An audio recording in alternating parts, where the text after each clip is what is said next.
We're live from Georgia, a key battleground state in the race for the White House. In just moments, the current U.S. president will debate the former U.S. president as their party's presumptive nominees, a first in American history. We want to welcome our viewers in the United States and around the world to our studios in Atlanta. This is the CNN presidential debate. This debate is being produced by CNN and is coming to you live on CNN, CNN International, CNN.com, CNN Max, and CNN Espanol. This is a pivotal moment between President Joe Biden and former President Donald Trump in their rematch for the nation's highest office. Each will make his case to the American people with just over 4 months until Election Day. Good evening, I'm Dana Bash, anchor of CNN's Inside Politics and co-anchor of State of the Union. I'm Jake Tapper, anchor of CNN's The Lead and co-anchor of State of the Union. Dana and I will co-moderate this evening. Our job is to facilitate a debate between the two candidates tonight. Before we introduce them, we want to share the rules of the debate with the audience at home. Former President Trump will be on the left side of the screen. President Biden will be appearing on the right. A coin toss determined their positions. Each candidate will have 2 minutes to answer a question and 1 minute each for responses and rebuttals. An additional minute for follow-up, clarification, or response is at the moderator's discretion. When it's time for a candidate to speak, his microphone will be turned on and his opponent's microphone will be turned off. Should a candidate interrupt when his microphone is muted, he will be difficult to understand for viewers at home. At the end of the debate, each candidate will get 2 minutes for closing statements. There is no studio audience tonight. Pre-written notes, props, or contact with campaign staff are not permitted during the debate. By accepting our invitation to debate, both candidates and their campaigns agreed to accept these rules. Now, please welcome the 46th President of the United States, Joe Biden. Folks, how are you?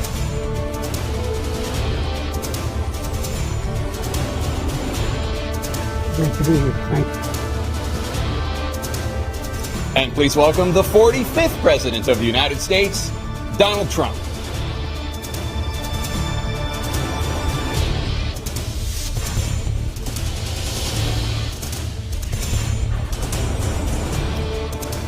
Gentlemen, thanks so much for being here. Let's begin the debate, and let's start with the issue that voters consistently say is their top concern, the economy.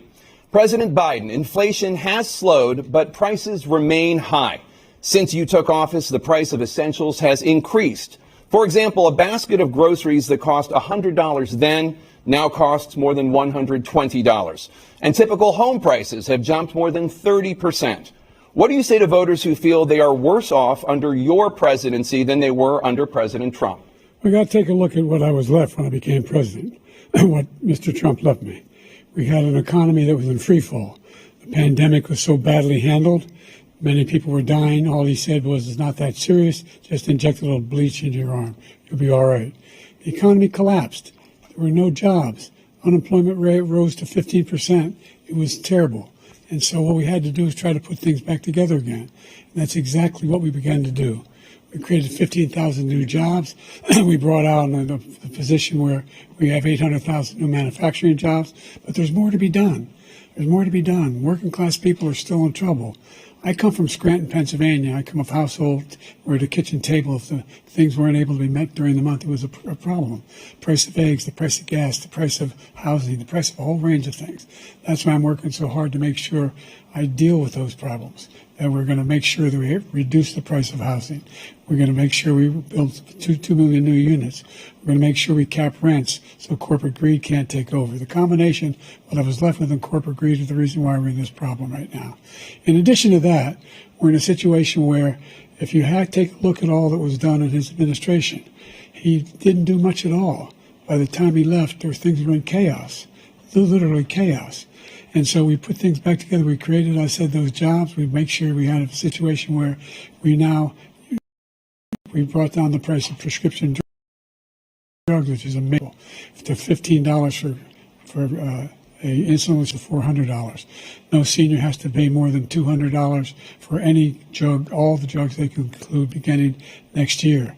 in a situation and we're going to make that available to everybody, to all Americans. So we're working to bring down the price of around the kitchen table, and that's what we're going to get done. Thank you. President Trump? We have the greatest economy in the history of our country. We have never done so well. Everybody was amazed by it. Other countries were copying us. We got hit with COVID.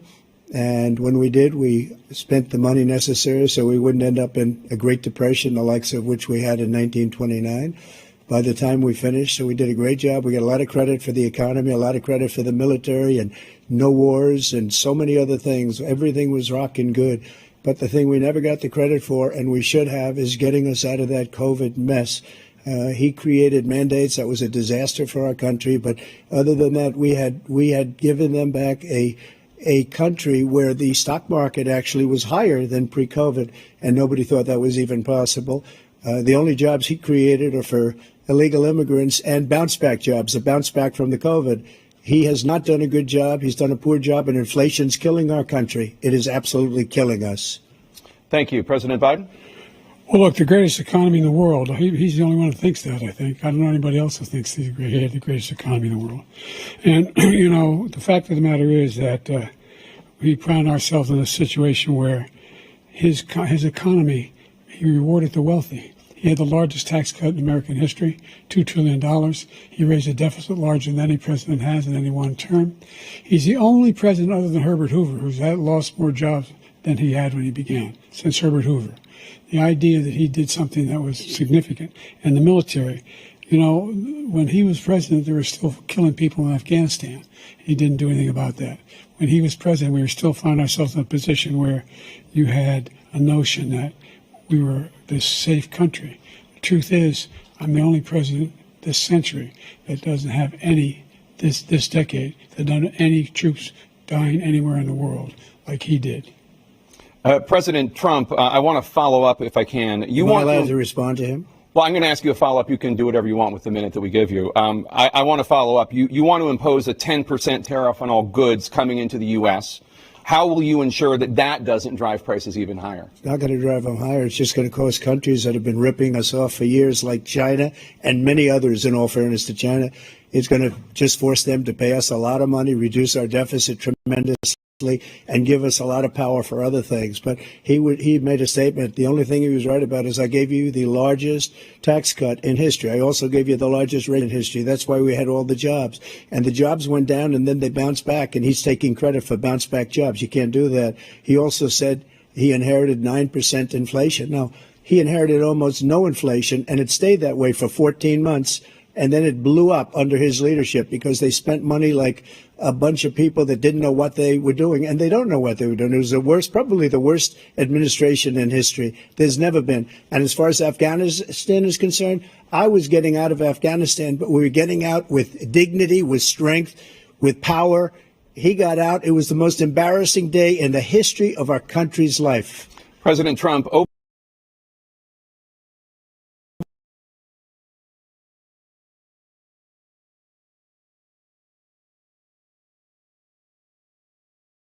new debt. Well, so far, President Biden, you've approved $4.3 trillion in new debt. So, former President Trump, many of the tax cuts that you signed into law are set to expire next year. You want to extend them and go even further, you say. With the U.S. facing trillion-dollar deficits and record debt, why should top earners and corporations pay even less in taxes than they do now? Because the tax cuts spurred the greatest economy that we've ever seen just prior to COVID. And even after COVID, it was so strong that we were able to get through COVID much better than just about any other country. But we spurred, that tax spurred. Now, when we cut the taxes, as an example, the corporate tax was cut down to 21% from 39%, plus beyond that. We took in more revenue with much less tax, and companies were bringing back trillions of dollars back into our country. The country was going like never before, and we were ready to start paying down debt. We were ready to start using the liquid gold right under our feet, the oil and gas right under our feet. We were going to have something that nobody else has had. We got hit with COVID. We did a lot to fix it. I gave him an unbelievable situation with all of the therapeutics and all of the things that we came up with. We gave him something great. Remember, more people died under his administration, even though we had largely fixed it. More people died under his administration than our administration, and we were right in the middle of it, something which a lot of people don't like to talk about. But he had far more people dying in his administration. He did the mandate, which is a disaster, mandating it. The vaccine went out. He did a mandate on the vaccine, which is the thing that people most objected to about the vaccine. And he did a very poor job, just a very poor job. And I will tell you, not only poor there, but throughout the entire world, we're no longer respected as a country. They don't respect our leadership. They don't respect the United States anymore. We're like a third world nation between weapons.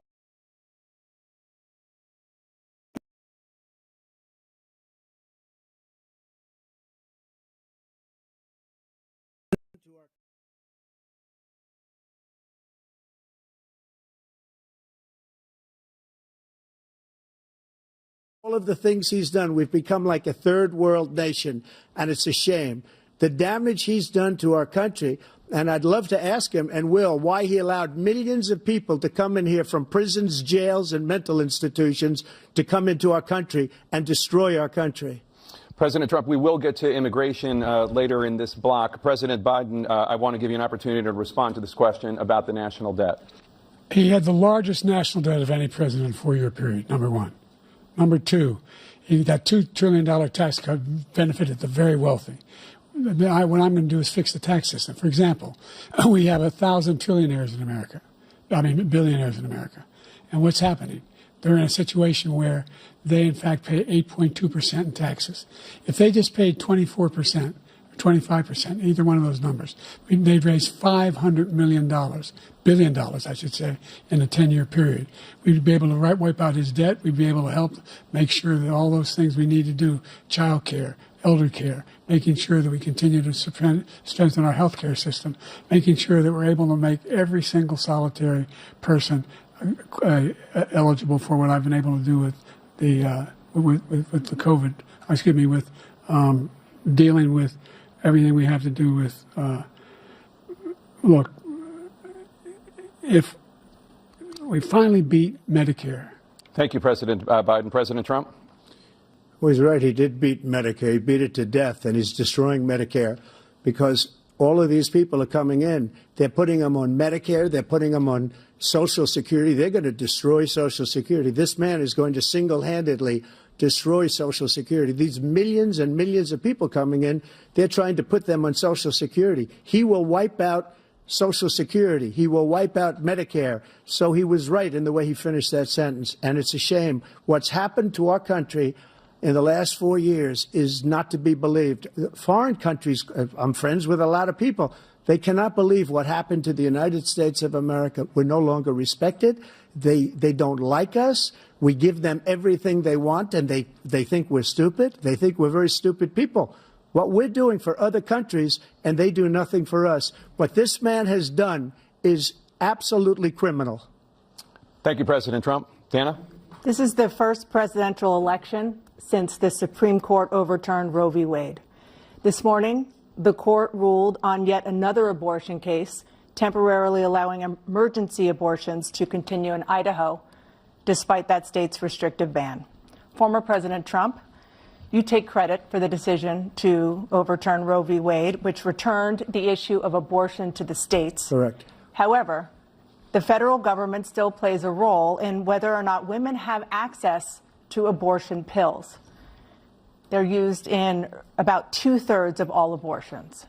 As president, would you block abortion medication? First of all, the Supreme Court just approved the abortion pill, and I agree with their decision to have done that, and I will not block it.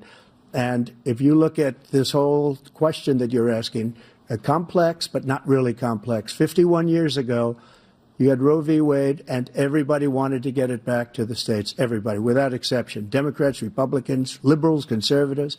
Everybody wanted it back. Religious leaders. And what I did is I put 3 great Supreme Court justices on the court, and they happened to vote in favor of killing Roe v. Wade and moving it back to the states. This is something that everybody wanted. Now, 10 years ago or so, they started talking about how many weeks and how many this, getting into other things. But every legal scholar throughout the world, the most respected, wanted it brought back to the states. I did that. Now the states are working it out. If you look at Ohio, it was a decision that was an end result that was a little bit more liberal than you would have thought. Kansas, I would say the same thing. Texas is different. Florida is different. But they're all making their own decisions right now. And right now, the states control it. That's the vote of the people.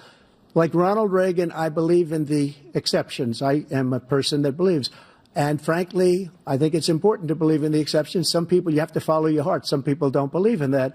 But I believe in the exceptions for rape, incest, and the life of the mother. I think it's very important.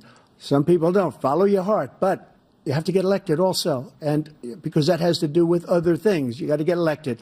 The problem they have is they're radical because they will take the life of a child in the 8th month, the 9th month, and even after birth. After birth, if you look at the former governor of Virginia, he was willing to do this. He said, we'll put the baby aside and we'll determine what we do with the baby, meaning we'll kill the baby. What happened is we brought it back to the states, and the country is now coming together on this issue. It's been a great thing. Thank you. President Biden? It's been a terrible thing, what you've done. The fact is that the vast majority of constitutional scholars supported Roe when it was decided. Supported Roe. And that's this idea that they're all against it is just ridiculous. And this is the guy who says the state should be able to have it. We're in a state where in 6 weeks, you don't even know whether you're pregnant or not, but you cannot see a doctor and have him decide on what your circumstances are, whether you need help. The idea that states are able to do this is a little like saying we're going to turn civil rights back to the states, let each state have a different rule. Look, there's so many young women who have been, including a young woman who just was murdered, and he went to the funeral.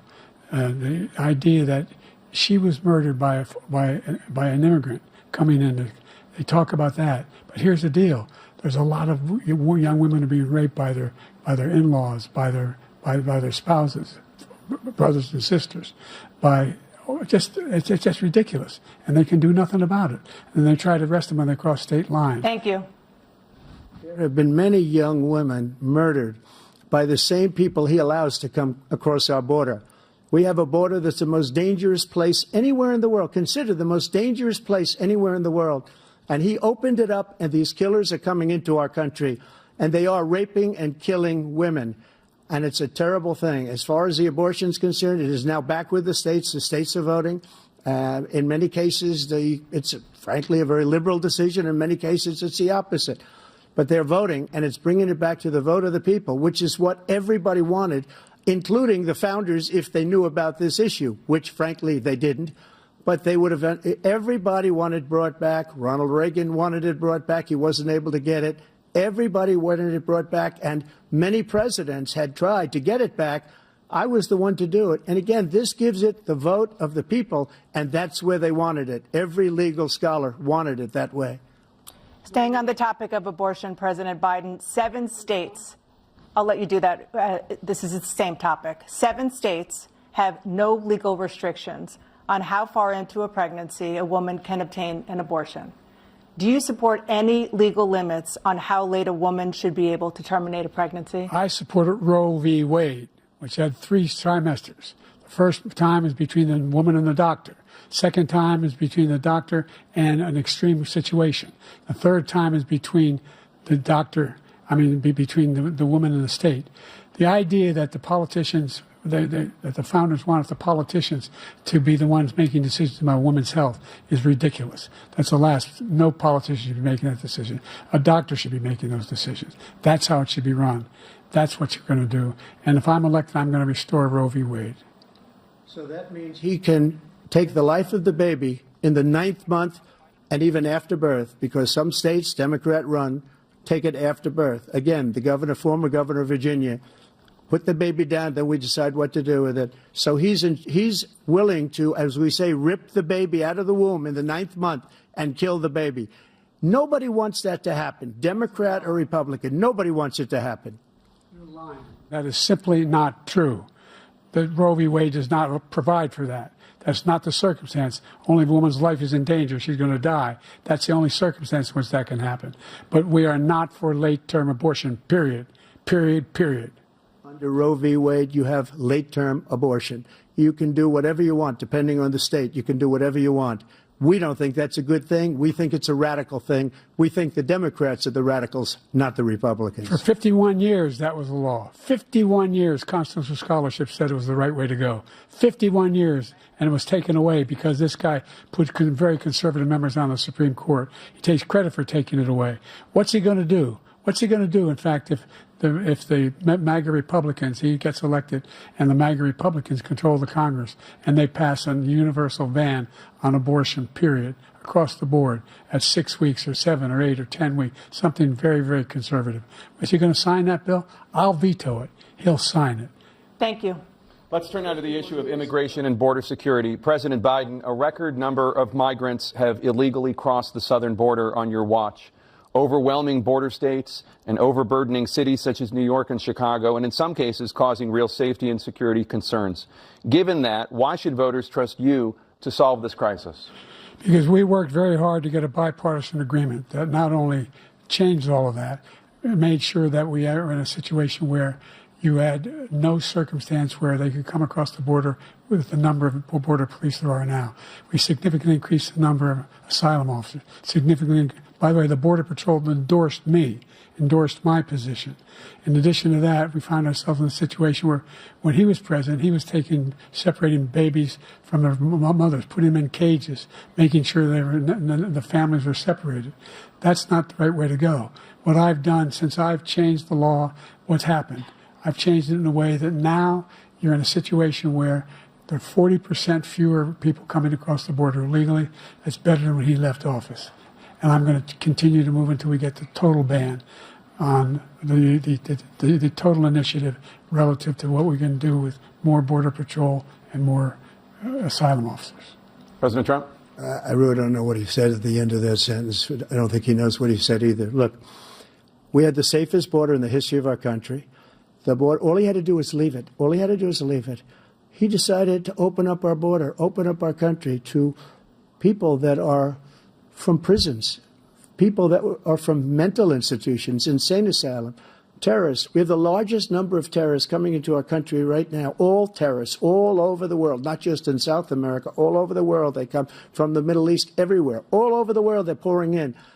And this guy just left it open. And he didn't need legislation because I didn't have legislation. I said, close the border. We had the safest border in history. In that final couple of months of my presidency, we had, according to Border Patrol, who is great, and by the way, who endorsed me for president, but I won't say that, but they endorsed me for president.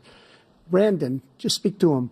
But look, we had the safest border in history. Now we have the worst border in history. There's never been anything like it. And people are dying all over the place, including the people that are coming up in caravans. Thank you, President Trump. President Biden?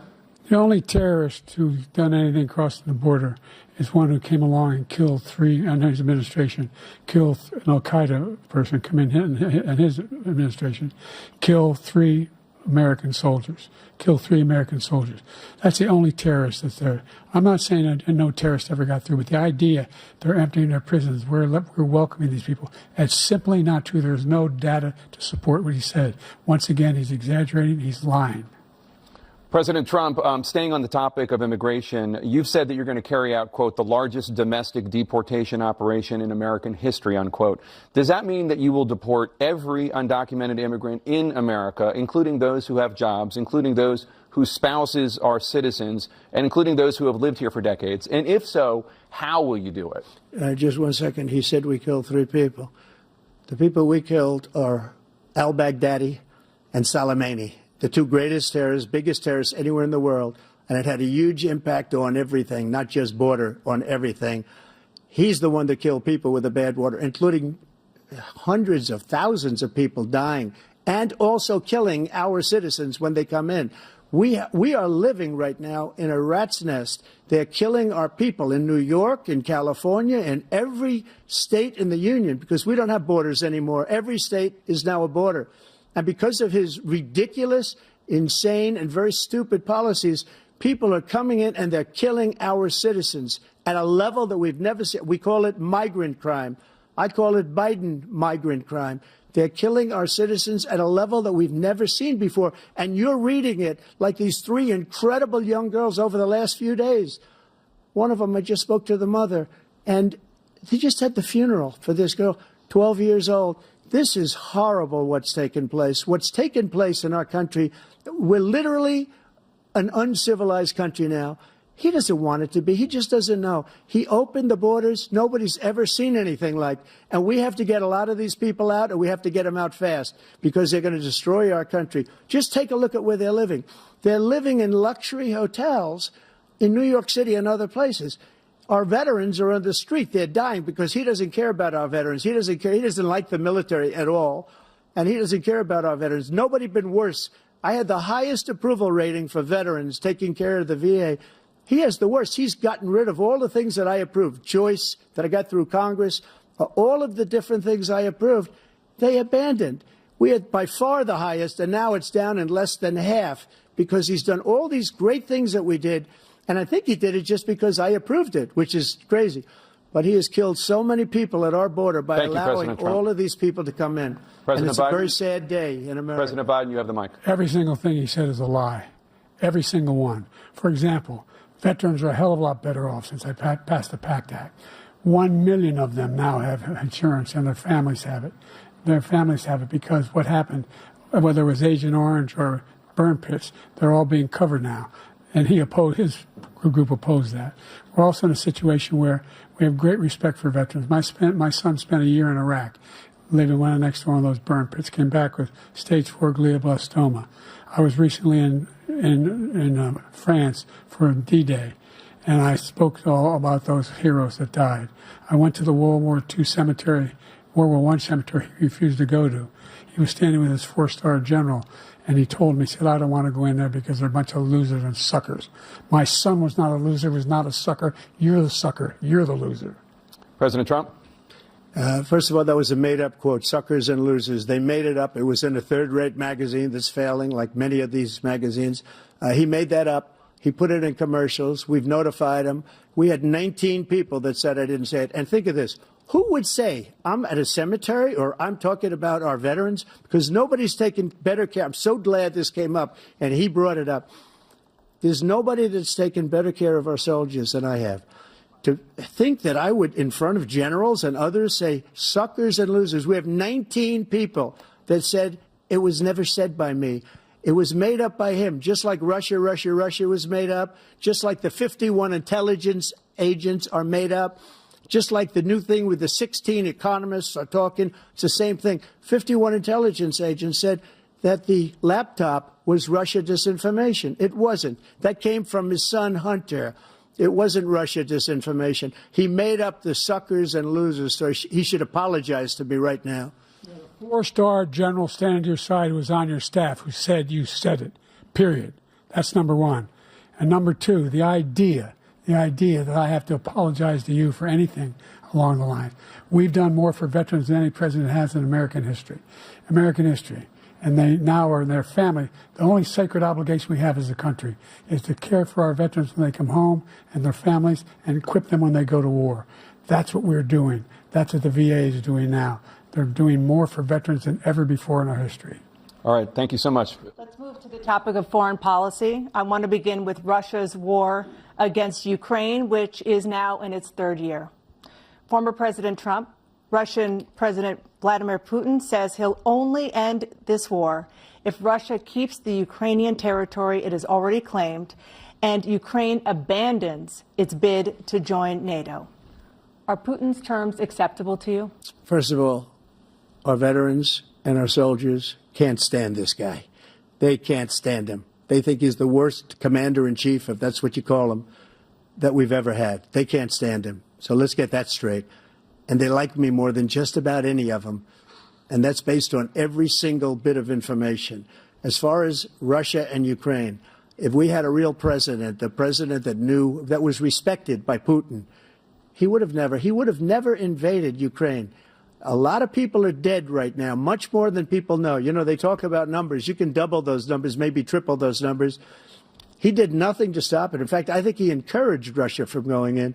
I'll tell you what happened. He was so bad with Afghanistan. It was such a horrible embarrassment, most embarrassing moment in the history of our country, that when Putin watched that and he saw the incompetence, that he should have fired those generals, like I fired the one that you mentioned. And so he's got no love lost. But he should have fired those generals. No general got fired for the most embarrassing moment in the history of our country, Afghanistan, where we left billions of dollars of equipment behind. We lost 13 beautiful soldiers, and 38 soldiers were obliterated. And by the way, we left people behind, too. We left American citizens behind. When Putin saw that, he said, you know what? I think we're going to go in and maybe take this was his dream. I talked to him about it, his dream. The difference is he never would have invaded Ukraine. Never. Just like Israel would have never been invaded in a million years by Hamas. You know why? Because Iran was broke with me. I wouldn't let anybody do business with them. They ran out of money. They were broke. They had no money for Hamas. They had no money for anything. No money for terror. That's why you had no terror at all during my administration. This place, the whole world is blowing up under him. President Biden? I've never heard so much malarkey in my whole life. Look, the fact of the matter is that we're in a situation where, let's take the last point first. Iran attacked American troops, caused brain damage for a number of these troops, and he did nothing about it. Recently, not when he was president. They attacked. He said they're just having headaches. That's all it is. He didn't do a thing when the attack took place, number one.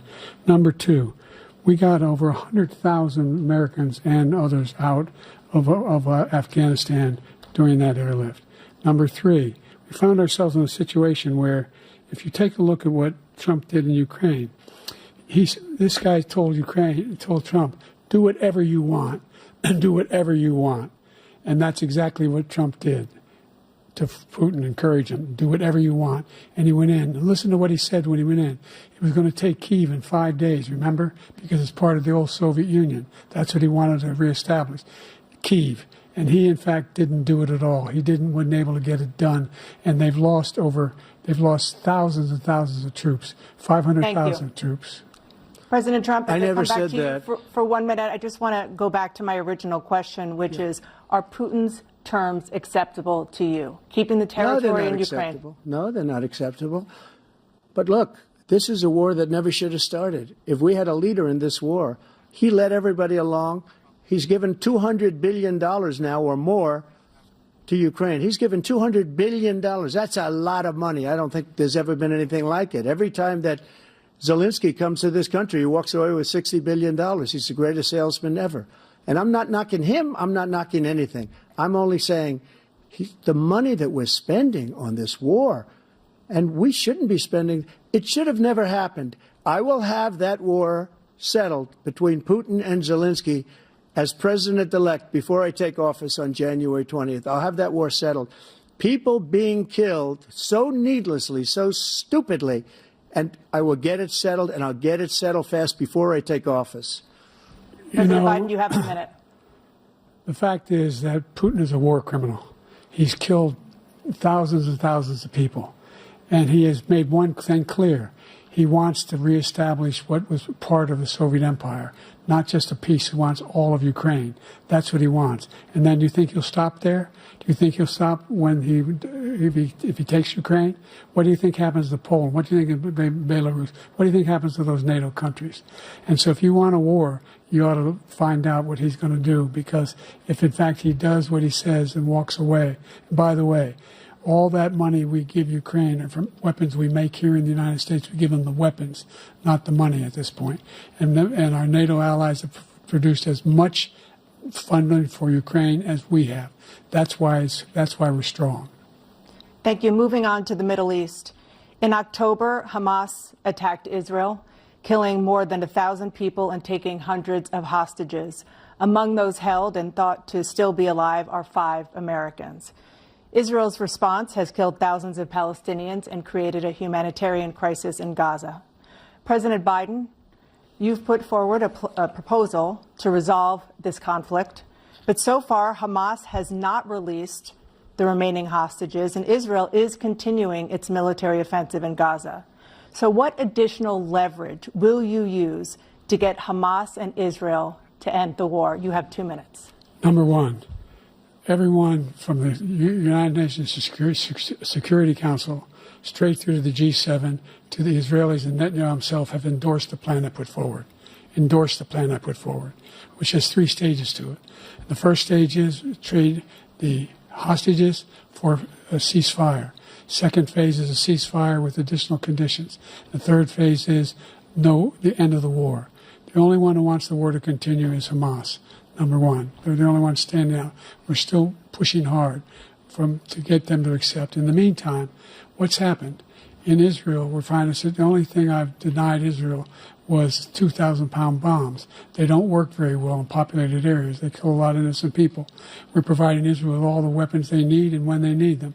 And by the way, I'm the guy that organized the world against Iran when they had a full-blown intercontinental ballistic missile attack on Israel. No one was hurt.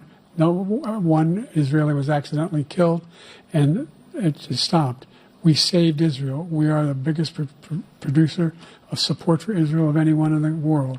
And so there are two different things. Hamas cannot be allowed to be continued. We continue to send our experts and our intelligence people as to how they can get Hamas like we did bin Laden. You don't have to do it. And by the way, they've been greatly weakened, Hamas, greatly weakened, and they should be. They should be eliminated. But you've got to be careful for using certain weapons among population centers. Just going back to Ukraine for 1 second. We have an ocean separating us. The European nations together have spent $100 billion, or maybe more than that, less than us. Why doesn't he call them and say, you got to put up your money like I did with NATO? I got them to put up hundreds of billions of dollars. The Secretary General of NATO said Trump did the most incredible job I've ever seen. They wouldn't have any. They were going out of business. We were spending almost 100% of the money was paid by us. He didn't do that. He's getting all. You got to ask these people to put up the money. We're over $100 billion more spent, and it has a bigger impact on them because of location, because we have an ocean in between. You got to ask them. As far as Israel and Hamas, Israel's the one that wants to go. He said the only one that wants to keep going is Hamas. Actually, Israel is the one, and you should let him go and let him finish the job. He doesn't want to do it. He's become like a Palestinian, but they don't like him because he's a very bad Palestinian. He's a weak one. President Biden, do you have a minute? I've never heard so much foolishness. This is a guy who wants to get out of NATO. You're going to stay in NATO? He's going to pull out of NATO. The idea that our strength lies in our alliances as well. It may be a big ocean, but we're ever able to avoid a war in Europe, a major war in Europe? What happens if, in fact, you have Putin continue to go into NATO? We have an Article 5 agreement. Attack on one is attack on all. You want to start the nuclear war he keeps talking about, go ahead. Let Putin go in and control Ukraine and then move on to Poland and other places. See what happens then. He has no idea what the hell he's talking about. And by the way, I got 50 other nations around the world to support Ukraine, including Japan and South Korea, because they understand that this kind of dislocation has a serious threat to the whole world peace. No major war in Europe has ever been able to be contained just to Europe. President Trump, just to follow up, would you support the creation of an independent Palestinian state in order to achieve peace in the region? I'd have to see, but before we do that, the problem we have is that we spend all the money. So they kill us on trade. I made great trade deals with the European nations because if you add them up, they're about the same size economically. Their economy is about the same size as the United States. And they were no cars, they don't want anything that we have, but we're supposed to take their cars, their food, their everything, their agriculture. I changed that. But the big thing I changed is they don't want to pay. And the only reason that he can play games with NATO is because I got them to put up hundreds of billions of dollars. I said, and he's right about this, I said, no, I'm not going to support NATO if you don't pay. They asked me that question, would you guard us against Russia at a very secret meeting of the 28 states at that time, nations at that time? And I said, no, if you don't pay, I won't do that. And you know what happened? Billions and billions of dollars came flowing in the next day and the next months. But now we're in the same position. We're paying everybody's bills. Let's turn to the issue of democracy. Former President Trump, I want to ask you about January 6, 2021. After you rallied your supporters that day, some of them stormed the Capitol to stop the constitutionally mandated counting of electoral votes. As president, you swore an oath to, quote, preserve, protect, and defend, unquote, the Constitution. What do you say to voters who believe that you violated that oath through your actions and inaction on January 6th and worry that you'll do it again? Well, I don't think too many believe that. And let me tell you about January 6th. On January 6th, we had a great border. Nobody coming through, very few. On January 6th, we were energy independent. On January 6th, we had the lowest taxes ever. We had the lowest regulations ever. On January 6th, we were respected all over the world. All over the world, we were respected. And then he comes in, and we're now laughed at. We're like a bunch of stupid people. What happened to the United States' reputation under this man's leadership is horrible, including weaponization, which I'm sure at some point you'll be talking about, where he goes after his political opponent because he can't beat him fair and square. You have 80 seconds left. My question was, what do you say to those voters who believe that you violated your constitutional oath through your actions and inaction on January 6, 2021, and worry that you'll do it again? Well, I didn't say that to anybody. I said peacefully and patriotically. And Nancy Pelosi, if you just watched the news from 2 days ago, on tape to her daughter, who's a documentary filmmaker, they say, but she's saying, oh, no, it's my responsibility. I was responsible for this. Because I offered her 10,000 soldiers or National Guard, and she turned them down. And the mayor of, in writing, by the way, the mayor, in writing, turned it down, the mayor of D.C. They turned it down. I offered 10,000 because I could see, I had virtually nothing to do. They asked me to go make a speech. I could see what was happening. Everybody was saying they're going to be there on January 6th. They're going to be there. And I said, you know what? There's a lot of people coming. You could feel it. You could feel it, too, and you could feel it. And I said, they ought to have some National Guard or whatever. And I offered it to her. And she now admits that she turned it down. And it was the same day she was, I don't know, she can't be very happy with her daughter because it made her into a liar. She said, I take full responsibility for January 6th. President Biden? Look, he encouraged those folks to go up on Capitol Hill, number one. I sat in that dining room off the Oval Office. He sat there for 3 hours watching, begging, being begged by his vice president and a number of his colleagues on the Republican side as well to do something, to call for a stop, to end it. Instead, they talked about these people being patriots and great patrons of America. In fact, he says he'll now forgive them for what they've done. They've been convicted. He says he wants to commute their sentences and say that no. But he went to every single court in the nation. I don't know how many cases, scores of cases, including the Supreme Court. And they said, no, this guy is responsible for doing what was done. He did do a damn thing. And these people should be in jail. And they should be the ones who are being held accountable. And he wants to let them all out. And now he says if he loses again, such a whiner that he is, that it could be a bloodbath. Thank you, President Biden. President Trump? What they've done to some people that are so innocent, you ought to be ashamed of yourself. What you have done, how you've destroyed the lives of so many people. When they ripped down Portland, when they ripped down many other cities, you go to Minnesota, Minneapolis, what they've done there, with the fires all over the city. If I didn't bring in the National Guard, that city would have been destroyed. When you look at all of they took over big chunks of Seattle. I was all set to bring in the National Guard. They heard that. They saw them coming, and they left immediately. What he said about this whole subject is so off. Peacefully patriotic. One other thing. The Unselect Committee, which is basically two horrible Republicans that are all gone now, out of office, and Democrats, all Democrats, they destroyed and deleted all of the information they found because they found out we were right. We were right. And they deleted and destroyed all of the information. They should go to jail for that. If a Republican did that, they'd go to jail. Thank you, President Trump. President Biden, I want to give you a minute. The only person on this stage is a convicted felon is the man I'm looking at right now. And the fact of the matter is, what he's telling you is simply not true. The fact is that there was no effort on his part to stop what was going on up in Capitol Hill. And all those people, every one of those who were convicted, turned over desks, turned them over statues. The idea that those people are patriots? Come on. When I asked him the first two debates we had, the debates we had first time around, I said, will you denounce the Proud Boys? He said, no, I'll tell them to stand by. The idea he's refusing, will you denounce these guys? Will you denounce the people we're talking about now? Will you denounce the people who attacked that Capitol? What are you going to do?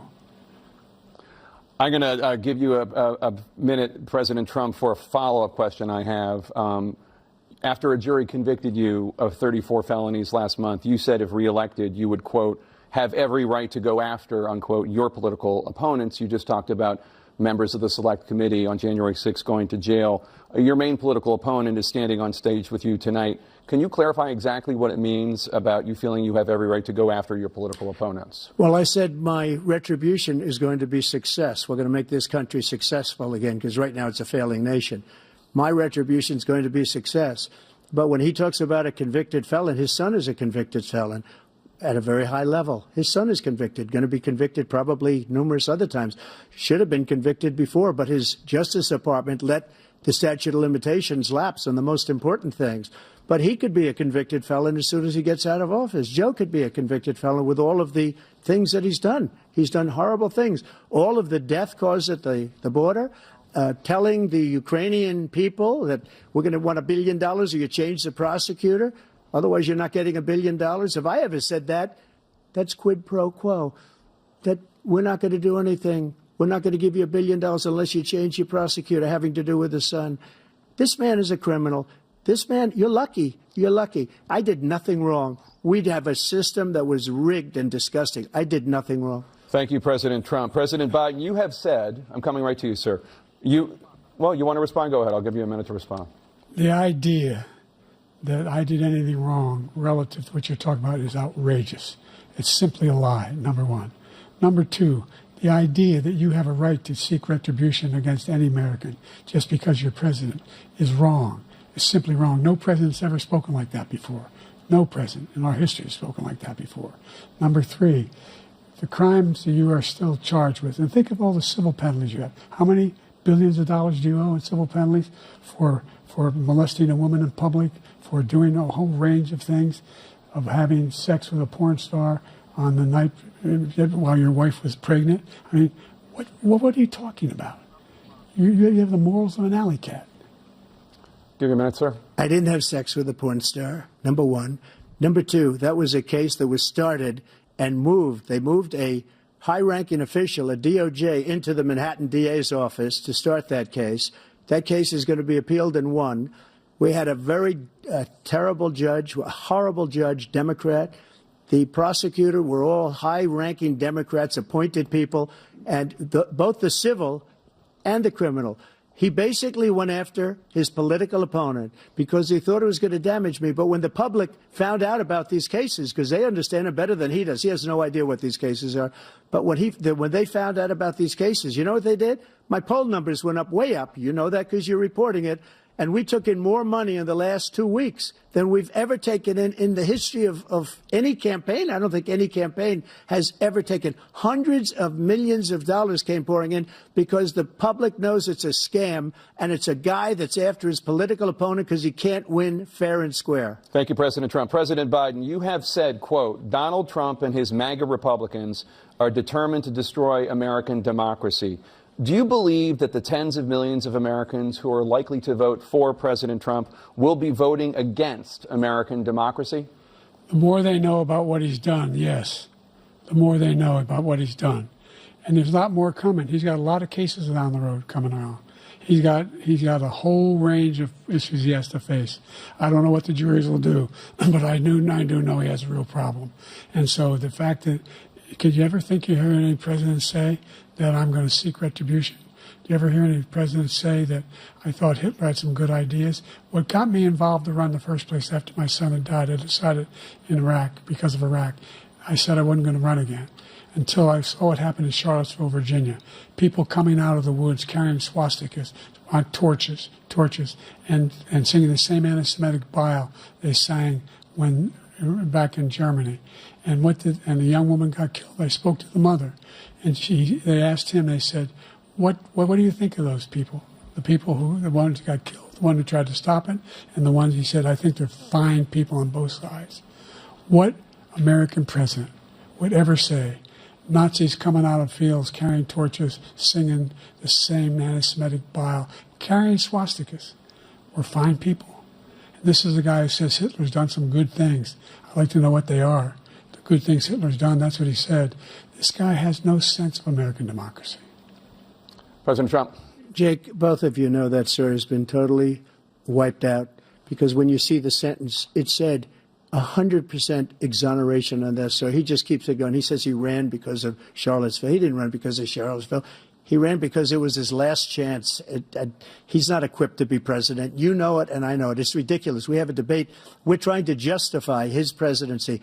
His presidency, he's without question the worst president, the worst presidency in the history of our country. We shouldn't be having a debate about it. There's nothing to debate. He made up the Charlottesville story, and you'll see it's debunked all over the place. Every anchor every reasonable anchor has debunked it. And just the other day it came out where it was fully debunked. It's a nonsense story. He knows that, and he didn't run because of Charlottesville. He used that as an excuse to run. President Biden. And debunked. It happened. All you have to do is listen to what was said at the time.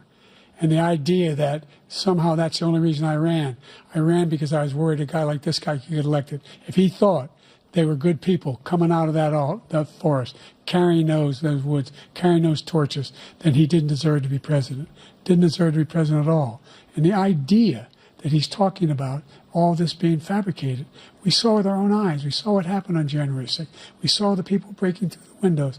We saw people occupying his own vice president. Look, there's a reason why 40 of his 44 top cabinet officers refused to endorse him this time. His vice president hasn't endorsed him this time. So why? Why? They know him well. They serve with him. Why are they not endorsing him? Thank you, President Biden. We're going to be right back with more from the CNN presidential debate.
Debate live from Georgia.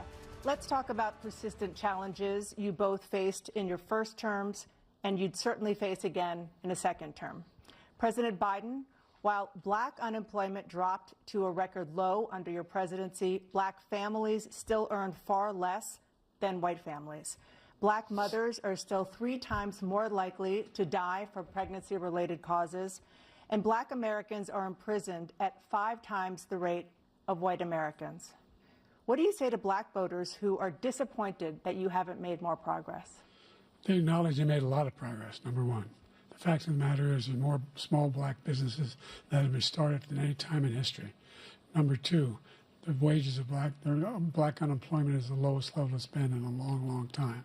Number three, we're providing housing for black Americans and dealing with the segregation that exists among these corporations that collude to keep people out of their houses.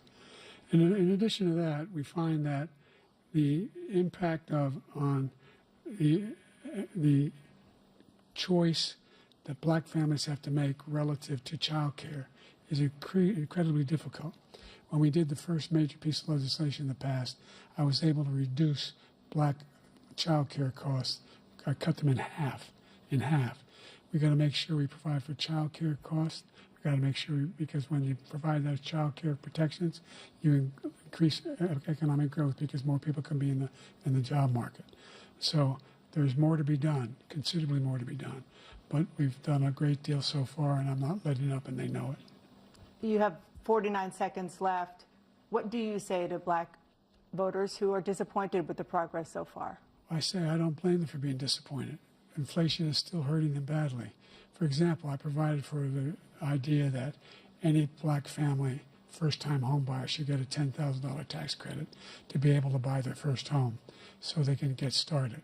I made sure that we're in a situation where all those black families and those black individuals who provided had to take out student loans that were ballooning, that if they were engaged in nursing, doctor, and anything having to do with volunteerism, if they paid their bills for 10 years on their student debt, all the rest was forgiven after 10 years. Millions have benefited from that. And we're going to do a whole lot more for black families. Thank you, President Trump. And he caused the inflation. He's blaming inflation, and he's right, it's been very bad. He caused the inflation, and it's killing black families and Hispanic families and just about everybody. It's killing people. They can't buy groceries anymore. They can't. You look at the cost of food where it's doubled and tripled and quadrupled. They can't live. They're not living anymore. He caused this inflation. I gave him a country with essentially no inflation. It was perfect. It was so good. All he had to do is leave it alone. He destroyed it with his Green New scam and all this money that's being thrown out the window. He caused inflation. As sure as you're sitting there, the fact is that his big kill on the black people is the millions of people that he's allowed to come in through the border. They're taking black jobs now, and it could be 18, it could be 19, and even 20 million people. They're taking black jobs, and they're taking Hispanic jobs, and you haven't seen it yet, but you're going to see something that's going to be the worst in our history. Thank you. President Biden? There was no inflation when I became president. You know why? The economy was flat on its back. 15% unemployment. He decimated the economy, absolutely decimated the economy. That's why there was no inflation at the time. There were no jobs. We provided thousands of millions of jobs for individuals who are in all communities, including minority communities. We made sure that they have health insurance. We have covered, the ACA has increased. I made sure that they're $8,000 per person in a family to get written off for health care. But this guy wants to eliminate that. They tried 50 times. He wants to get rid of the ACA again, and they're going to try again if they win. You find ourselves in a position where the idea that we're not doing any, we put more police on the street than any administration has. He wants to cut the cops. We're providing for equity and making sure people have a shot to make it. There's a lot going on, but in inflation, he caused it by his tremendous malfeasance in the way he handled the pandemic. Thank you. Another persistent challenge is the climate crisis. 2023 was the hottest year in recorded history, and communities across the country are confronting the devastating effects of extreme heat, intensifying wildfires, stronger hurricanes, and rising sea levels. Former President Trump, you've vowed to end your opponent's climate initiatives, but will you take any action as president to slow the climate crisis? Well, let me just go back to what he said about the police, how close the police are to him. Almost every police group in the nation from every state is supporting Donald J. Trump. Almost every police group. And what he's done to the black population is horrible, including the fact that for 10 years he called them super predators. We can't, in the 1990s, we can't forget that. Super predators was his name, and he called it to them for 10, and they've taken great offense at it, and now they see it happening. But when they see what I did for criminal justice reform and for the historically black colleges and universities, where I funded them and got them all funded, and the opportunity zones with Tim, as you know, Tim Scott was incredible. He did a great job, great senator from South Carolina. He came to me with the idea, and it was a great idea. It's one of the most successful economic development acts ever in the country, opportunity zones. And the biggest beneficiary are blacks. And that's why we have the best numbers with them in maybe ever. They're saying ever. I read this morning where ever, the best numbers. He's lost much of the black population because he's done a horrible job for black people. He's also done a horrible job for Hispanics. But wait till you see these millions of people pouring into our country, and they're going to take the jobs, and it's already started, and you haven't seen anything yet. It's a disaster. You've 38 seconds left. President Trump, will you take any action as president to slow the climate crisis? So I want absolutely immaculate clean water, and I want absolutely clean air, and we had it. We had H2O. We had the best numbers ever, and we were using all forms of energy, all forms, everything. And yet, during my 4 years, I had the best environmental numbers ever. And my top environmental people gave me that statistic just before I walked on the stage, actually. I don't know where the hell he's been. The idea that anything he said is true. I've passed the most extensive climate change legislation in history. We find ourselves, and by the way, black colleges. I came up with $15 billion for HBCUs, historic black universities and colleges, because they don't have those. They don't have the kind of contributors that they have to build these laboratories and the like. Any black student is capable in college of doing any white student can do. They just have the money, but now they'll be able to get those jobs in high tech. We're in a situation where the idea that he is claiming to have done something that had the cleanest water, he hadn't done a damn thing for the environment. He pulled out of the Paris Climate Accord. I immediately joined it because if we reach 1.5 degrees Celsius at any one point, there's no way back. The only existential threat to humanity is climate change, and he didn't do a damn thing about it. He wants to undo all that I've done. The Paris Accord was going to cost us $1 trillion, and China nothing, and Russia nothing, and India nothing. It was a ripoff of the United States. And I ended it because I didn't want to waste that money because they treat us horribly. We were the only ones. It was costing us money. Nobody else was paying into it. And it was a disaster. But everything that he said just now, I'll give you an example. I heard him say before insulin. I'm the one that got the insulin down for the seniors. I took care of the seniors. What he's doing is destroying all of our medical programs because the migrants coming in, they want everybody. And look, I have the biggest heart on the stage. I guarantee you that. And I want to take care of people. But we're destroying our country. They're taking over our schools, our hospitals, and they're going to be taking over Social Security. He is destroying Social Security, Medicare, and Medicaid. The idea is that we, in fact, we were the only ones of consequence who were not members of the Paris Accord. How can we do anything if we're not able to, the United States can't get its pollution under control? One of the largest polluters in the world, number one. We're making significant progress. By 2035, we will have cut pollution in half.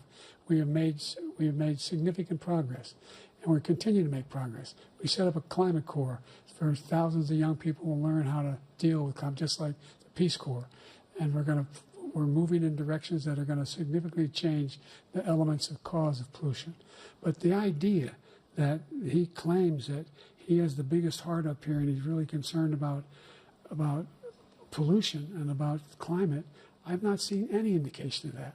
And by the way, with regard to prescription drugs, one company agreed that they would reduce the price to $35, which I was calling for, one, voluntarily. I made sure every company in the world, every pharmaceutical company, cannot have to pay. Thank you.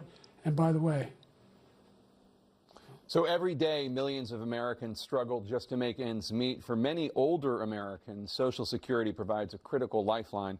President Biden, if nothing is done to Social Security, seniors will see their benefits cut in just over 10 years. Will you name tonight one specific step that you're willing to take to keep Social Security solvent? yes, make the very wealthy begin to pay their fair share. Right now, everybody making under $170,000 pays 6% of their income, of their paycheck, every single time they get a paycheck from the time of the first one they get when they're 18 years old. The idea that they're going to, I'm proposing that everybody, the millionaires pay 1%. So no one I would not raise the cost of Social Security for anybody under $400,000. After that, I began to make the wealthy begin to pay their fair share by increasing from 1% beyond to be able to guarantee the program for life.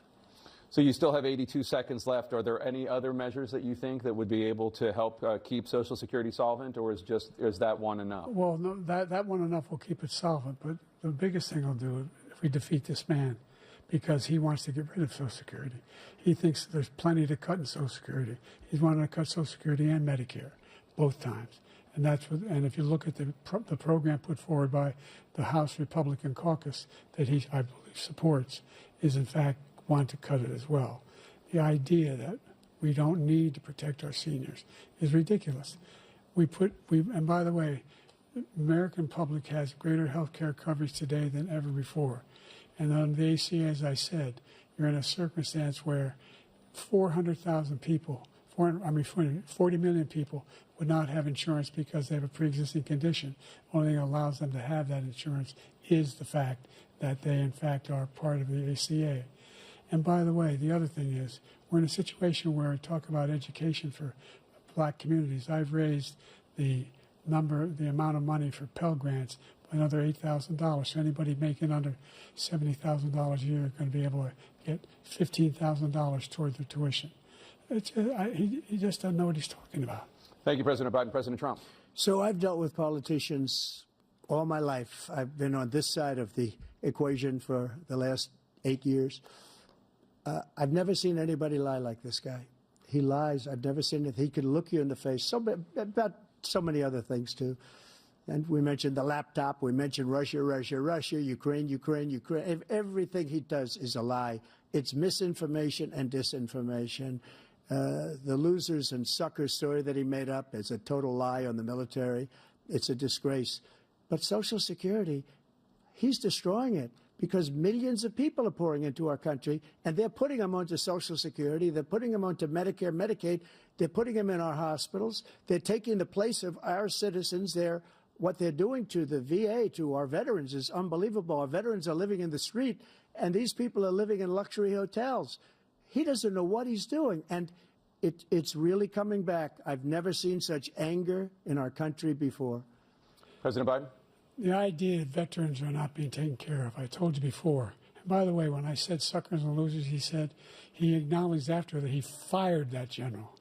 That general got fired because he's the one that acknowledged that that's what he said. He was the one standing with Trump when he said it, number one. Number two, the idea that we're going to be in a situation where all these millions and millions, the way he talks about it, illegal aliens are coming into the country and taking away our jobs. There's a reason why we have the fastest growing economy in the world, the reason why we have the most successful economy in the world. We're doing better than any other nation in the world. And by the way, those 15 Nobel laureates he talked about being phony, those 15 Nobel laureates, economists, they all said that if Trump is reelected, we're likely to have a recession and inflation is going to increasingly go up. And by the way, worst president in history, 159 presidential scholars voted him the worst president in the history of the United States of America. President Biden, thank you so much. Let's turn to the cost of child care, which many American families struggle to afford. President Trump, both you and President Biden have tried to address this issue. But the average cost of child care in this country has risen to more than $11,000 a year per child. For many families, the cost of child care for 2 children is more than their rent. In your second term, what would you do to make child care more affordable? Just to go back, the general got fired because he was no good. And if he said that, that's why he made it up. But we have 19 people that said I didn't say it, and they're very highly respected, much more so than him. The other thing is, he doesn't fire people. He never fired people. I've never seen him fire anybody. I did fire a lot. I fired Comey because he was no good. I fired a lot of the top people at the FBI, drained the swamp. They were no good. Not easy to fire people. You'd pay a price for it, but they were no good. I inherited these people. I didn't put him there. I didn't put Comey there. He was no good. I fired him. This guy hasn't fired anybody. He never fires. He should have fired every military man that was involved with that the Afghanistan horror show, the most embarrassing moment in the history of our country. He didn't fire. Did you fire anybody? Did you fire anybody that's on the border that's allowed us to have the worst border in the history of the world? Did anybody get fired for allowing 18 million people, many from prisons, many from mental institutions? Did you fire anybody that allowed our country to be destroyed? Joe, our country is being destroyed as you and I sit up here and waste a lot of time on this debate. This shouldn't be a debate. He is the worst president. He just said about me because I said it. But look, he's the worst president in the history of our country. He's destroyed our country. Now all of a sudden he's trying to get a little tough on the border. He came out with a nothing deal, and it reduced it a little bit, like this much. It's insignificant. He wants open borders. He wants our country to either be destroyed or he wants to pick up those people as voters. And I don't think we just can't let it happen. If he wins this election, our country doesn't have a chance, not even a chance, of coming out of this rut. We probably won't have a country left anymore. That's how bad it is. He is the worst in history by far. Thank you, President Trump. President Biden? We're the most admired country in the world. We're the United States of America. There's nothing beyond our capacity. We have the finest military in the history of the world, the finest in the history of the world. No one thinks we're weak. No one wants to screw around with us. Nobody, number one. Number two, the idea that we're talking about worst presidents. I wasn't joking. Look it up or go online. 159 or 58, don't hold me the exact number, presidential historians, they've had meetings and they voted who's the worst president in American history. One through best to worst. They said he was the worst in all of American history. That's a fact. That's not conjecture. He can argue they're wrong, but that's what they voted. The idea that he is doing anything to deal with child care, he did virtually nothing to child care. We should significantly increase the child care tax credit. We should significantly increase the availability of women and men or single parents to be able to go back to work. And we should encourage businesses to have. Thank you, President Biden. President Trump, the question was about what would you do to make child care more affordable, if you want to take your minute. Just so you understand, we have polling, we have other things that they rate him the worst because what he's done is so bad. And they rate me, I'll show you, I will show you, and they rate me one of the best, okay? And if I'm given another 4 years, I will be the best. I think I'll be the best. Nobody's ever created an economy like us. Nobody ever cut taxes like us. He's the only one I know. He wants to raise your taxes by 4 times. He wants to raise everybody's taxes by 4 times. He wants the Trump tax cuts to expire. So everybody, including the two of you, are going to pay 4 to 5 times. Nobody ever heard of this before. All my life, I'd grow up and I'd see politicians talking about cutting taxes. When we cut taxes, as I said, we did more business. Apple and all these companies, they were bringing money back into our country. The worst president in history by far, and everybody knows it. President Biden? Look, the fact of the matter is that he's dead wrong about, he's increased the tariff, he will increase the taxes on middle-class people. I said I'd never raise a tax on anybody making less than $400,000. I didn't. But this tariff is 10% tariffs. Everything coming in the country, you know what the economists say?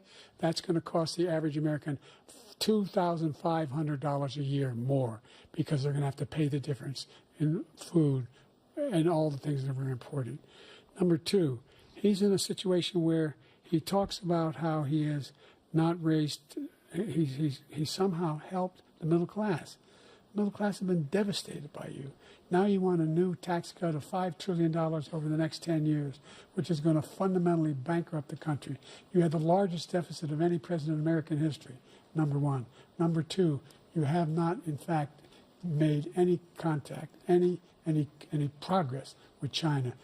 We are at the lowest trade deficit with China since 2010. Thank you, President Biden. You lost Thank you, President Biden. Let's discuss an epidemic impacting millions of Americans that both of you have made a top priority in your first term, the opioid crisis. And for both of you, the number of overdose deaths in this country has gone up. Under your term, it went up. Under your term, it has gone up.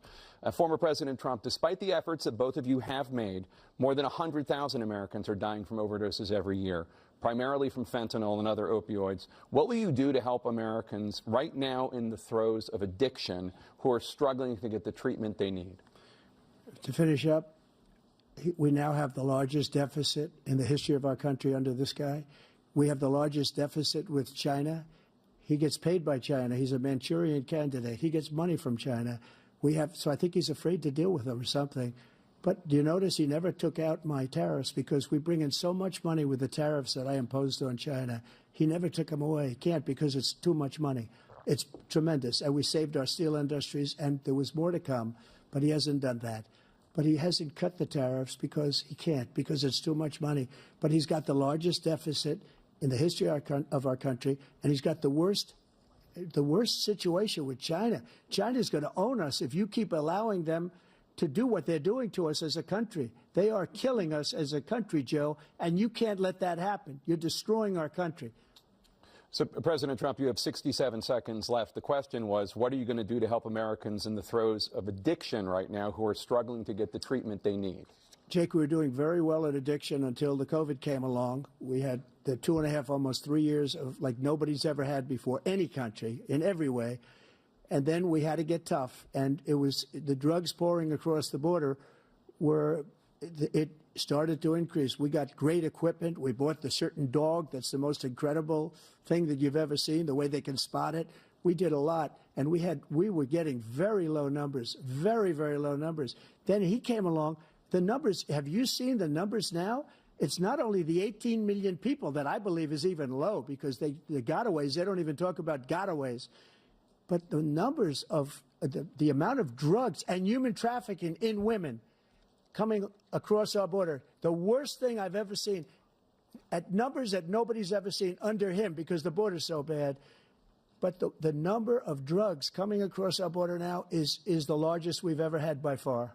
President Trump, thank you. President Biden? Fentanyl and the byproducts of fentanyl went down for a while.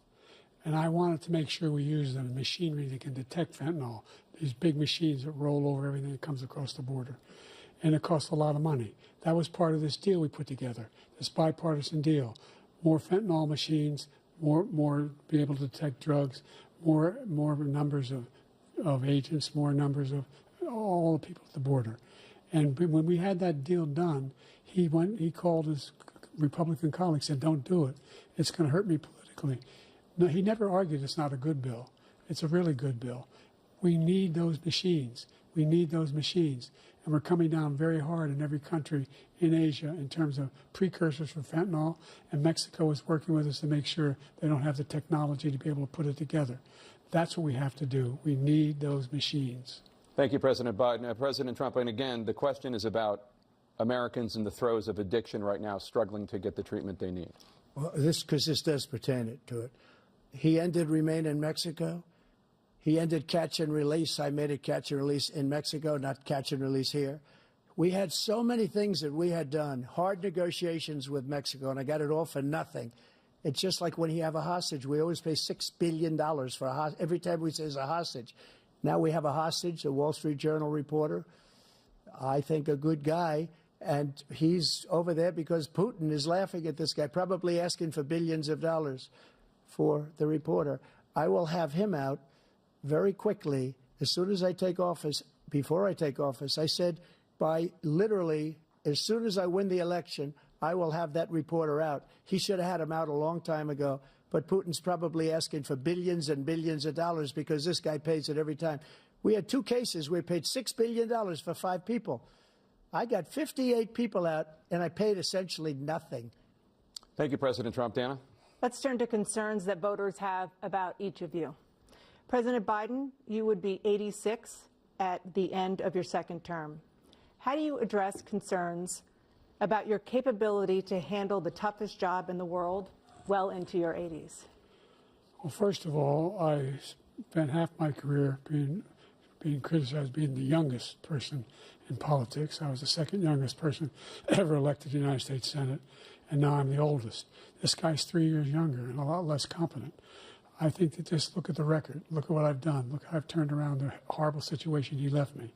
As I said, 15 million new jobs, 800,000 manufacturing jobs, more investment in America, over billions of dollars in private investment in enterprises that we are growing. By the way, we brought an awful lot of people. The whole idea of computer chips, we used to have 40% of the market. We invented those chips, and we lost it because he was sending people to find the cheapest jobs overseas and to bring home a product. So I went to South Korea. I convinced Samsung to invest billions of dollars here in the United States. And guess what? Those fabs, they call to build these chips, those fabs pay over $100,000. You don't need a college degree for them. And there's billions, about $40 billion already being invested and being built right now in the United States, creating significant jobs for Americans from all over the world. President Biden, you have 40 seconds left. Would you like to add anything? Yeah, I would. The idea that somehow we are this failing country. I never heard a president talk like this before. We're the envy of the world. Name me a single major country president who wouldn't trade places with the United States of America for all our problems and all our opportunities. We're the most progressive country in the world in getting things done. We're the strongest country in the world. We're a country in the world who keeps our word, and everybody trusts us, all of our allies, and those who he coddles up to, from Kim Jong-un, who he sends love letters to, and Putin, etc. They don't want to screw around with us. Thank you.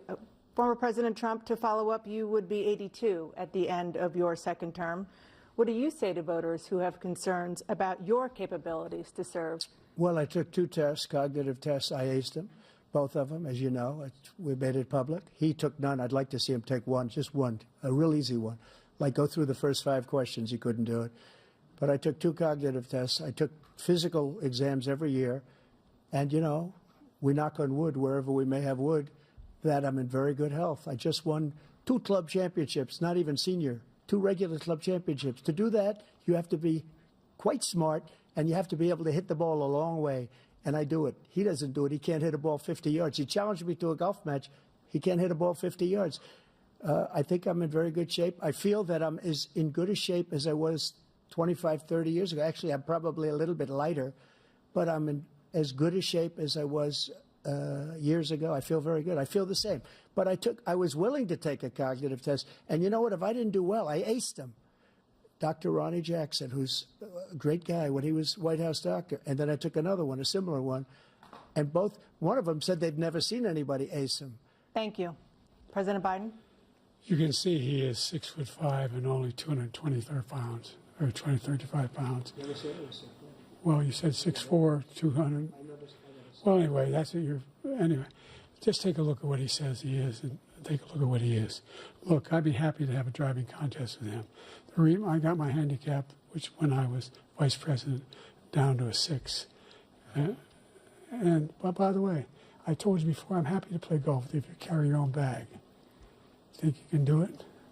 That's the biggest lie. He's a 6 handicap of all. I was an 8 handicap. Yeah. 8. Never. But I had, how many? I've seen you swing. I know you swing. Okay, let's not act like children. President Trump, we're going to 21 turn Let's not act like children. You to are a child. specific concern that voters have about you. Will you pledge tonight that once all legal challenges have been exhausted, that you will accept the results of this election, regardless of who wins, and you will say right now that political violence in any form is unacceptable? Well, I shouldn't have to say that, but of course I believe that. It's totally unacceptable. And if you would see my statements that I made on Twitter at the time, And also my statement that I made in the Rose Garden, you would say is one of the strongest statements you've ever seen. In addition to the speech I made in front of, I believe, the largest crowd I've ever spoken to. And I will tell you, nobody ever talks about that. They talk about a relatively small number of people that went to the Capitol and in many cases were ushered in by the police. And as Nancy Pelosi said, it was her responsibility, not mine. She said that loud and clear. But the answer is, if the election is fair, free, and I want that more than anybody. And I'll tell you something. I wish he was a great president because I wouldn't be here right now. I'd be at one of my many places enjoying myself. I wouldn't be under indictment because I wouldn't have been his political opponent because he indicted me because I was his opponent. I wish he was a great president. I would rather have that. I wouldn't be here. I don't mind being here. But the only reason I'm here is he's so bad as a president that I'm going to make America great again. We're going to make America great again. We're a failing nation right now. We're a seriously failing nation. And we're a failing nation because of him. His policies are so bad. His military policies are insane. They're insane. These are wars that will never end with him. He will drive us into World War III. And we're closer to World War III than anybody can imagine. We are very, very close to World War III, and he's driving us there. And Kim Jong-un and President Xi of China, Kim Jong-un of North Korea, all of these, Putin, they don't respect him. They don't fear him. They have nothing going with this gentleman, and he's going to drive us into World War III. You want a World War III, let him follow and win, and let Putin say, do what you want, NATO. Just do what you want. There's a thing called Article 5. An attack on one is an attack on all, and required response. The idea, I can't think of a single major leader in the world who wouldn't trade places with the job I've done and what they've done. Because we are a powerful nation. We have wonderful people. It's because of the people, not me. It's because of the American people. They're capable of anything, and they step up when they're needed. And right now, we're needed. We're needed to protect the world because our own safety is at stake. And again, you want to have a war, just let Putin go ahead and take Kyiv, make sure they move on, see what happens in Poland, Hungary, and other places along that border. Then you have a war. President Trump, as I come back to you for a follow-up, the question was, will you accept the results of this election, regardless of who wins? Just to finish what he said, if I might, Russia, they took a lot of land from Bush. They took a lot of land from Obama and Biden. They took no land, nothing from Trump, nothing. He knew not to do it. He's not going to play games with me. He knew that. I got along with him very well, but he knew not to play games. He took nothing from me. But now he's going to take the whole thing from this man right here. That's a war that should have never started. It would have never started ever with me. And he's going to take Ukraine.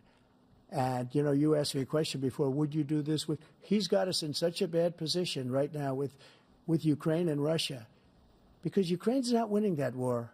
He said, I will never settle until such time. They're running out of people. They're running out of soldiers. They've lost so many people. It's so sad. They've lost so many people, and they've lost those gorgeous cities with the golden domes that are 1,000 years old, all because of him and stupid decisions. Russia would have never attacked. President Trump, the question was, will you accept the results of the election, regardless of who wins? Yes or no, please. If it's a fair and legal and good election, absolutely. I would have much rather accepted these, but the fraud and everything else was ridiculous. And if you want, we'll have a news conference on it in a week, or we'll have another one of these in a week. But I will absolutely, there's nothing I'd rather do. It would be much easier for me to do that than I'm running again. I wasn't really going to run until I saw the horrible job he did. He's destroying our country. I would be very happy to be someplace else, in a nice location someplace. And again, no indictments, no political opponent stuff, because it's the only way he thinks he can win. But unfortunately, it's driven up my numbers and driven them up to a very high level because the people understand it. Well, let's see what your numbers are when this election is over. Let's see. You're a whiner. When you lost the first time, you continued, you appealed and appealed to courts all across the country. Not one single court in America said any of your claims had any merit, state or local, none. But you continue to provoke this lie about somehow there's all this misrepresentation, all this stealing. There is no evidence of that at all. And I tell you what, I doubt whether you'll accept it because you're such a whiner. The idea if you lose again, you accepting anything, you can't stand the loss. Something snapped in you when you lost the last time. We'll be right back with more from the CNN presidential debate, live from Georgia.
It is now time for the candidates to deliver their closing statements as predetermined by a coin toss. We're going to begin with you, President Biden. You have 2 minutes.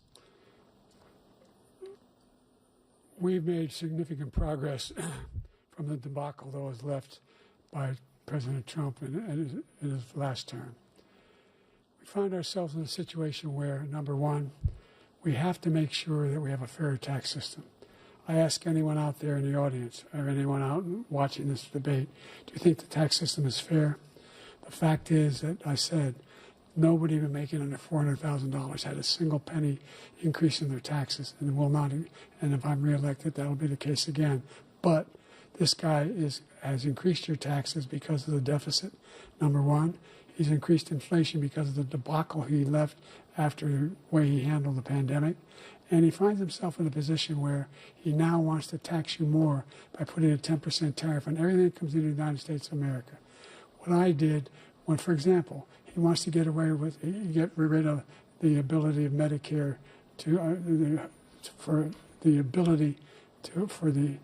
us to be able to negotiate drug prices with the big pharma companies. Well, guess what? We got it down to $35 for insulin instead of $400. No more than $2,000 for every senior, no matter how much prescription they need. You know what that did? That reduced the federal debt by $160 billion over 10 years because the government doesn't have to pay the exorbitant prices. I'm going to make that available to every senior all along, it's happening now, and everybody in America. He wants to get rid of that. I'm going to make sure that we have child care. We're going to significantly increase the credits people have for child care. I'm going to make sure we do something about what we're doing on lead pipes and all the things that are causing health problems for people across the country. We're going to continue to fight to bring down inflation and give people a break. Thank you, President Biden. President Trump, you now have 2 minutes for your closing statement. Like so many politicians, this man is just a complainer. He said, we want to do this, we want to do that, we want to get rid of this tax, that tax. But he doesn't do anything. All he does is make our country unsafe by allowing millions and millions of people to pour in. Our military doesn't respect him. We look like fools in Afghanistan. We didn't stop Israel. It was such a horrible thing that would have never happened. It should have never happened. Iran was broke. Anybody that did business with Iran, including China, they couldn't do business with the United States. They all passed. Iran was broke. They had no money for Hamas or Hezbollah, for terror, no money whatsoever. Again, Ukraine should have never happened. He talks about all this stuff, but he didn't do it. For 3.5 years, we're living in hell. We have the Palestinians and we have everybody else rioting all over the place. You talk about Charlottesville. This is 100 times Charlottesville, 1,000 times. The whole country is exploding because of you, because they don't respect you, and they have to respect their president, and they don't respect you throughout the world. What we did was incredible. We rebuilt the military. We got the largest tax cut in history, the largest regulation cut in history. The reason he's got jobs is because I cut the regulations that gave jobs, but he's putting a lot of those regulations back on. All of the things that we've done, nobody's never seen anything like. Even from a medical standpoint, right to try, where we can try space-age materials instead of going to Asia or going to Europe and trying to get when you're terminally ill. Now you can go and you can get something. You sign a document. They've been trying to get it for 42 years. But you know what we did for the military was incredible. Choice for our soldiers, where our soldiers, instead of waiting for 3 months to see a doctor, can go out and get themselves fixed up and readied up and take care of themselves, and they're living. And that's why I had the highest approval rating in the history of the VA. So all of these things, we're in a failing nation, but it's not going to be failing anymore. We're going to make it great again. Thank you, former President Trump. President Biden, stay with us because we have full